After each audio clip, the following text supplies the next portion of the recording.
नमस्कार दोस्तों, आप सभी का एक बार फिर से सुजीत क्लासेस में स्वागत है। चलिए हम सभी लोग फिर से जुड़ चुके हैं अगले क्लास में। आज जो है हम लोग कहाँ से पढ़ाई करने वाले हैं। आज जो है जहाँ तक पिछले क्लास में हम लोग खत्म किए थे उससे आगे करेंगे कंटिन्यू। देखिए हम लोग क्या पढ़ रहे थे, क्लास 10 चैप्टर 3 जिसमें प्रश्नावली 3.3 कंप्लीट कर चुके थे। आज जो है प्रश्नावली 3.4 का एग्जाम्पल करने वाले हैं। क्या करने वाले हैं? उदाहरण एग्जाम्पल करने वाले हैं, एग्जाम्पल नंबर 11। ठीक ना। अब इससे पहले वाला जो विधि था वो था प्रतिस्थापन विधि, ये है विलोपन विधि। ये कौन सा विधि है सर? विलोपन विधि। पहले वाला विधि कौन सा था? प्रतिस्थापन विधि। पहले वाला जो विधि था वो प्रतिस्थापन विधि था। ये जो है सर विलोपन विधि है, जिसको हम लोग एलिमिनेशन मेथड भी कहते हैं।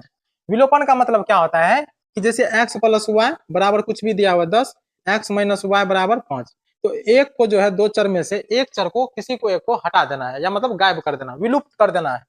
तो एक को हटा दीजिए, जैसे देखिए वाई वाई को कटा दीजिए तो एक्स को एक्स लिखते हैं सिर्फ जोड़ के, इसी को बोलते हैं विलोपन विधि। इससे पहले भी हम लोग जो है विलोपन विधि किसे कहते हैं जान चुके हैं, ठीक है ना। चलिए तो क्वेश्चन यहाँ पे दिया हुआ है, इसको किस विधि से हल करना है सर? विलोपन विधि से। तो पढ़ते हैं क्वेश्चन पहले ध्यान से। देखिए क्या कहा है कि दो व्यक्तियों की आय का अनुपात 9:7 है। दो व्यक्तियों का आय का अनुपात 9:7 है और उनके खर्चों का जो अनुपात है 4 कितना है? 3 है। खर्चों का अनुपात 4:3 है। यदि प्रत्येक व्यक्ति प्रति महीने में कितना रुपया? 2,000 रुपया बचा लेता है। 2,000 रुपया क्या करता है? बचा लेता है। तो उनकी मासिक आय ज्ञात करें। हम सभी लोग क्या करते थे सर बचपन वाली क्लास में?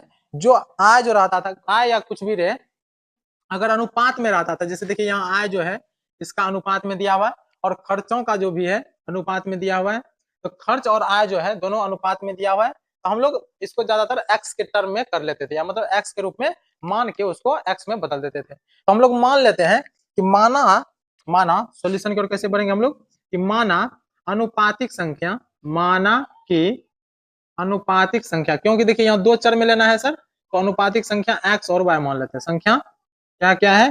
एक्स और वाई। एक्स और क्या है? वाई।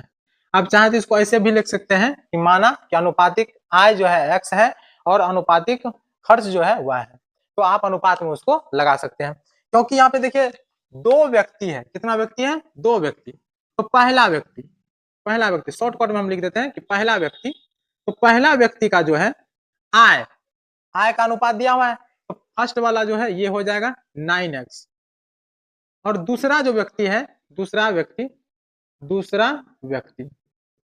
दूसरा व्यक्ति का आय क्या हो जाएगा? 7x। क्यों? ये दोनों टर्म जो है आय को हम लोग x के टर्म में लिखेंगे, और खर्च वाला जो है, जो यहाँ पे खर्च वाला दिया हुआ है, इसको हम लोग y के टर्म में लिखेंगे। तो अब यहाँ जो है खर्च वाला टर्म को, तो पहला व्यक्ति का खर्च, पहला व्यक्ति का खर्च बराबर क्या हो जाएगा सर? 4y, और दूसरा व्यक्ति का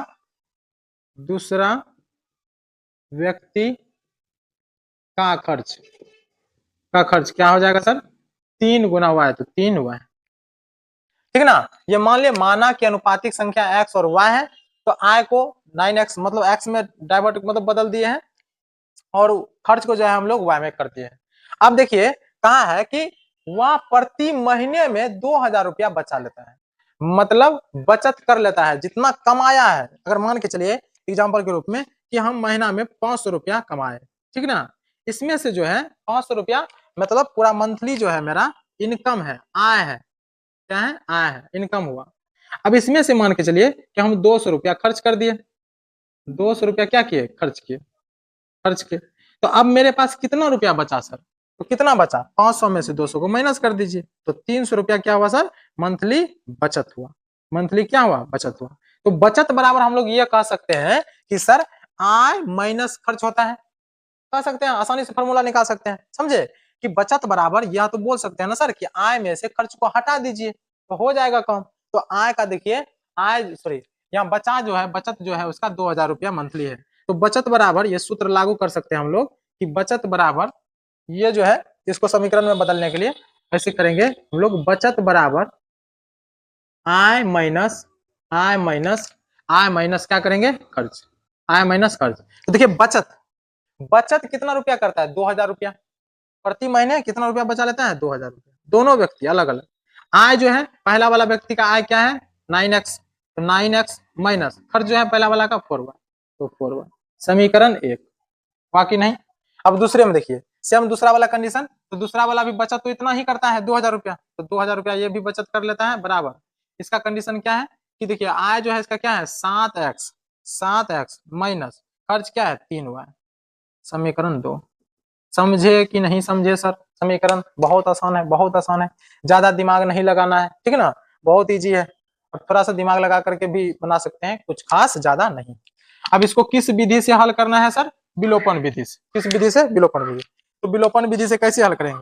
तो लिखेंगे इसको सही से 9x माइनस 4y बराबर 2000 रुपया, और यहाँ क्या करेंगे लिखेंगे 7x माइनस 3y बराबर 2000 रुपया, तो 7x माइनस 3y बराबर 2000 रुपया।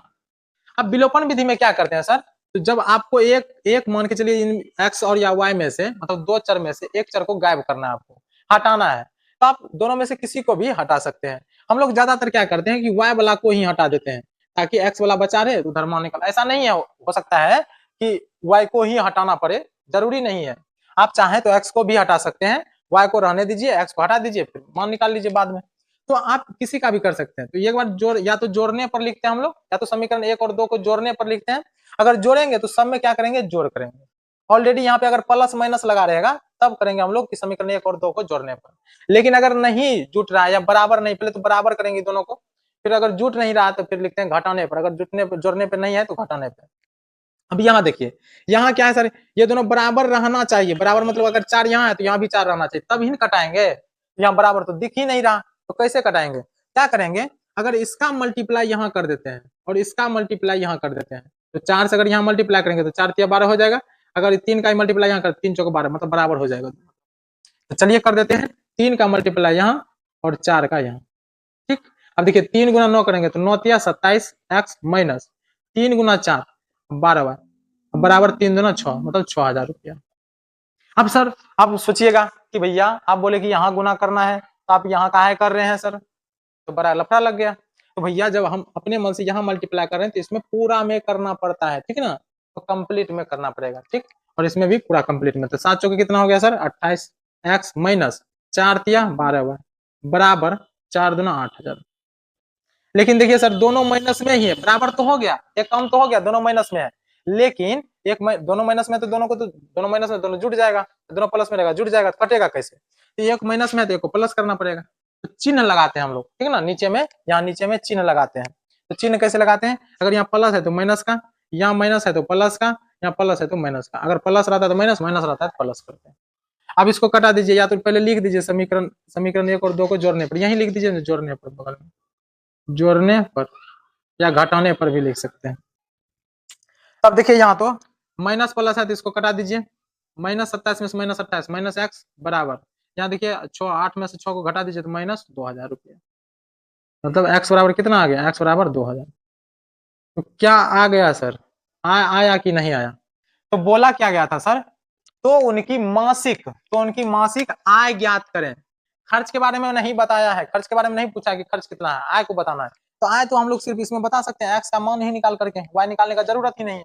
तो पहला व्यक्ति का आय जो है सर 2000 गुना 9 कर दीजिए, तो कितना हो जाएगा? 18,000 रुपया, 18,000 रुपया। और दूसरे का 2000 गुना 7 कर दीजिए, 7 दूना 14,000 रुपया, 14,000 रुपया। समझे कि नहीं समझे सर? यहाँ साफ सुथरा लिख दें। तो पहला व्यक्ति का आय जो है, पहला व्यक्ति का आय जो है 18,000 है, 18,000 रुपया है। और दूसरा व्यक्ति का आय जो है, व्यक्ति का आय बराबर कितना है सर? 14,000 रुपया, 14,000 रुपया। Complete solution. समझ में आया कि नहीं आया? समझ गए सर, आई होप आप लोग बढ़िया से समझ गए होंगे। तो अब बढ़ते हैं उदाहरण नंबर। आप प्रयोग करें निम्न रेखिक समीकरण युग्म के सभी संभव हल ज्ञात कीजिए। समीकरण दिया हुआ 2x + 3y बराबर 8, 2x + 3y बराबर 8, और दूसरा समीकरण 4x + 6y, 4x + 6y बराबर 7। किस विधि से? विलोपन विधि से। किस विधि से? विलोपन विधि से। अब कैसे ज्ञात करेंगे? देखिए तो दोनों तरफ बराबर है सर, नहीं है बराबर, तो बराबर कीजिए। कैसे करेंगे बराबर सर? मल्टीप्लाई, यहाँ से यहाँ 3, यहाँ से यहाँ 6। आप चाहे तो इसको ऐसे भी कर सकते हैं सर बराबर। यहाँ देखिए ऑलरेडी पहले से 6 है ना, इसमें आप चाहें तो अपना दिमाग लगा करके इसको 6 पुराना है तो 2 से भी मल्टीप्लाई करें, तो लेकिन इसमें आप मल्टीप्लाई नहीं करेंगे, ऐसे भी कर सकते, ठीक ना। या तो ये तरीका है या तो दूसरा तरीका है कि आप ये यहाँ से दोनों क्रॉस में कर लीजिए, ज्यादा दिमाग लगाने का जरूरत नहीं है। 6 दूना 12x प्लस 6 का 18y बराबर 8 चौका 48। यहाँ देखिए 4 तिया 12x प्लस 6 का 18y बराबर 7 तिया 21। अब देखिए तो यहाँ माइनस का चिन्ह लगा दिए, माइनस यहाँ माइनस, ये भी कट गया, दोनों बराबर है, ये भी कट गया, 0 बराबर आ गया सर, 8 में से आ गया तो 7, 8 में से गया तो क्या बचा 7, ठीक है ना सर। 8 चौक 48, 7, 4 में से 2 गया तो 0 बराबर 27। क्या यह संभव है? संभव ही नहीं है। क्यों? अगर देखिए यहाँ दोनों तो बराबरों नहीं हुआ, अगर 4 बराबर अगर मान के चलिए 4 आता तब कौन सा केस होता कि इसका अनेक हल होता, संपाती रेखा, ठीक है ना, इसका अनेक हल होता संपाती रेखा। अगर मान के बराबर हो जाता जैसे 5 बराबर 5, लेकिन 5 बराबर आपको बोला जाए कि -10 या 6 बराबर मान के चलिए 12, ये संभव है? नहीं है संभव, दोनों तरफ बराबर नहीं है। तो जब दोनों तरफ बराबर नहीं है इसको बोलते हैं इसका कोई हल नहीं है, यह स्थिति असंभव ही नहीं है, ठीक है ना। यह कथन असत्य है, यह कथन असत्य है, बस यही उत्तर हो जाएगा इसका। और कथन क्या है? असत्य है। यही कंप्लीट सॉल्यूशन हुआ सर इसका, उदाहरण नंबर 12 का। समझे कि नहीं समझे? समझ गए सर। चलिए अब बढ़ते हैं उदाहरण नंबर 13 की तरफ, रखिए साथ में पढ़िए। उदाहरण नंबर 13 में देखिए कहा है कि 2 अंकों की एक संख्या एवं उसके अंकों को उलटने पर बनी संख्या का योग जो है 66 है। यदि संख्या के अंकों का अंतर 2 हो तथा संख्या ज्ञात, तो संख्या ज्ञात कीजिए, ऐसी संख्या कितनी है? अब बताइए 2 अंकों की एक संख्या एवं उसके अंकों को उलटने पर बनी संख्या का योग कितना है सर? 66। 2 अंकों की एक संख्या है, पता नहीं क्या है सर। उदाहरण नंबर 13, उदाहरण नंबर 13, क्वेश्चन नहीं लिखे सर, क्वेश्चन पढ़ दिए, अब समझते हैं। मान के चलिए सर कि 2 अंक का संख्या ये लिखा हुआ 13, 2 अंक है 1 2, मान के चलिए ये लिखा हुआ 25, 2 अंक है 27 40 45, कुछ भी लिख दीजिए सर। 2 अंक का संख्या है कि नहीं? हम लोग इसको कैसे पढ़ते थे? इकाई दहाई, इकाई दहाई, इकाई दहाई, इकाई दहाई, ऐसे ही तो पढ़ते हैं, नहीं पढ़ते हैं? बहुत आसान, इकाई दहाई। अभी मान के चलिए कि x और y है तो इकाई दहाई, इकाई दहाई, है कि नहीं है? अगर इसको विस्तारित रूप में लिखते थे, बचपन वाला क्लास याद कीजिए, बचपन वाला क्लास में कैसे विस्तारित करते थे कि दहाई मतलब 10, 1 गुना 10 कर दीजिए भैया जी, अब प्लस जो है 3 कर दीजिए। इसमें भी भैया जी क्या कीजिए, 2 में 10 से गुना कर दीजिए भैया जी, अब प्लस 5 कर दीजिए। इसमें भी क्या कीजिए, 2 गुना सर 10 कर दीजिए, प्लस क्या कीजिए 7 कीजिए। और इसमें भी 4 गुना 10, 10 मतलब दहाई से गुना कर दीजिए 5 प्लस, ये विस्तारित रूप में लिखते थे। समझे? नहीं समझे? अरे कितना आसान है। अच्छा जी, इसको पलटने पर बनाइए तो, पलटने पर माने या उलटने पर संख्या क्या होगा? अगर 13 है भैया लिखा हुआ तो इसको उलटने पर क्या बन जाएगा? 31, इसको उलटने पर 52, इसको उलटने पर 72, इसको उलटने पर 54। समझ रहे हैं सर? कितना आसान है सर।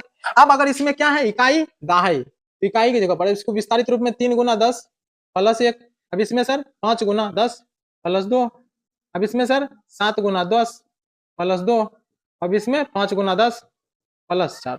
यही तो विस्तारित रूप में लिखते थे, सब बचपन में हम लोग करते थे। ओरिजिनल संख्या ये वाला है, उसको पलटते तो ये वाला निकला। अगर भैया उसी तरह से अगर हम x और y एक संख्या लिए, जैसे फर्स्ट वाला x और दूसरा वाला y, तो दहाई, पहला तो इकाई दूसरा दहाई, तो इसको विस्तारित रूप में x गुना 10 प्लस y, इकाई को उस तरह ही सेम रख दिए, इकाई को सेम टू सेम उतारते हैं और दहाई में क्या करते हैं 10 से मल्टीप्लाई कर देते हैं। समझे? तो ये हुआ वास्तविक संख्या। अगर पलटेंगे तो y पहले x बाद में, तो अब इसमें क्या करेंगे, इकाई की जगह पर इकाई और दहाई से मल्टीप्लाई 10 से गुना, y में क्या करेंगे 10 से multiply plus x, 10y plus x। I hope आप लोग समझे होंगे इस बात को। अगर इसको समझ चुके हैं तो अब बढ़ते हैं क्वेश्चन की ओर। कहा है 2 अंकों की संख्या है और उसको पलटने पर बनी संख्या का योग जो है भैया कितना है, 66 है। तो हम लोग मानेंगे सर, कैसे मानेंगे? बढ़ते हैं सॉल्यूशन की ओर। तो सॉल्यूशन कैसे करेंगे? मानेंगे, माना कि दहाई अंक x, दहाई अंक क्या है, x है, तथा इकाई अंक y, इकाई अंक y है। दहाई अंक x तथा इकाई अंक क्या है, y है। तो दहाई का x, तो वास्तविक संख्या जो बना सर, वास्तविक संख्या क्या रहेगा?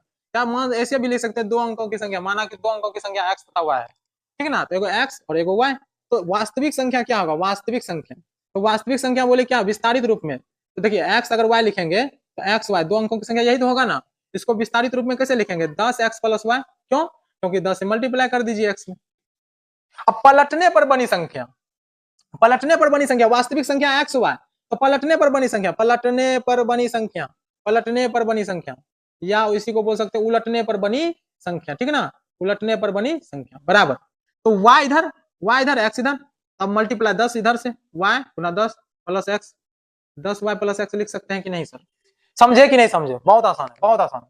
अब वास्तविक संख्या और पलटने पर बनी संख्या का योग कितना है सर? 66।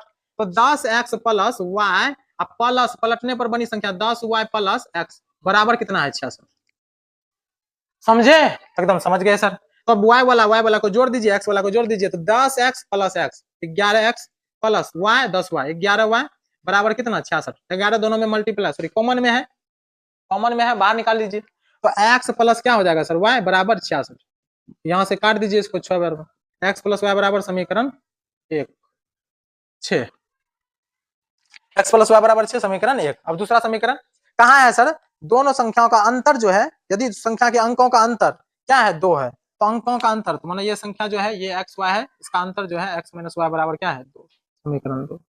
बहुत आसान, बहुत ज्यादा ही आसान। विलोपन विधि लगाइए सर, एकदम आसानी से बन जाएगा। लगाइए, x प्लस वाई बराबर 6, किस विधि से ज्ञात करना है सर? विलोपन विधि। तो x माइनस वाई बराबर 2, तो काटिए, दोनों तो पहले से कटा हुआ, प्लस माइनस में सेम है, तो काटिए इसको। तो 2x बराबर 6 2 कितना? 8, 2 चौके 8, x बराबर कितना आ गया सर? 4। तो x का मान समीकरण 1 में रखने पर, x का मान समीकरण 1 में रखने पर समीकरण 1 देखिए क्या है सर? x प्लस वाई बराबर 6, तो x प्लस वाई बराबर क्या है? 6। तो x का मान कितना है सर? 4 प्लस y बराबर 6, तो y बराबर 6 माइनस 4, तो y बराबर क्या हो जाएगा सर? y बराबर 2। तो x का मान आया 4 और y का मान 2।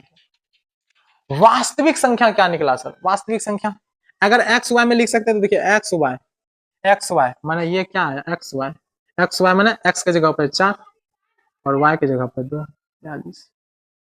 पलटने पर बनी संख्या सर, उलट दीजिए y के जगह पर इसको, तो 24। तो वास्तविक संख्या 42 और पलटने पर बनी संख्या 24 है। तो वह संख्या क्या है सर? एक 42 है, एक 24। ये रहा कंप्लीट सॉल्यूशन। समझ में आया कि नहीं आया सर? आ गया सर। आई होप आप सभी को वीडियो समझ में आया होगा, सॉरी सवाल समझ में आया होगा, ठीक ना।